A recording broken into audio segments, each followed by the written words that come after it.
بچے برباد ہو رہے ہیں، نسلیں برباد ہو رہی، چھوٹی چھوٹی باتوں پر اڑ کر۔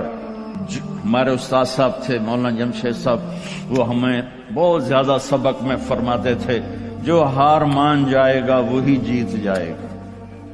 ہار مان جایا کرو، جھک جاؤ، جھک جانے۔ میرے نبی نے فرمایا جو جھک گیا اور معاف کر گیا، میں گارنٹر ہوں اگر اس کی عزت کم ہو تو مجھ سے آ کے لے لے۔ جو معاف کرے گا اللہ اس کی عزت بڑھا دے گا، جو بدلہ لینے پہ آئے گا پورے گھر کو توڑ کے رکھ دے گا۔ یہ چند روزہ زندگی ہے۔ میرے نبی کی دو سنتیں لے لو، ایک زبان پہ قابو، یہ اس زبان پہ قابو پا لو، اس زبان پہ قابو پا لو، اس زبان پہ قابو پا لو، تو آپ کے گھروں کے 90% مسائل ختم ہو جائیں گے۔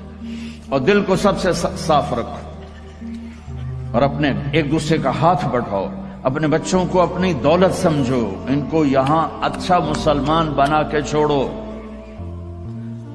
اب یہ نسل یہاں رہنے والی ہے، واپس نہیں جائے گی، نہ تم جاؤ گے نہ تمہاری نسلیں جائیں گی۔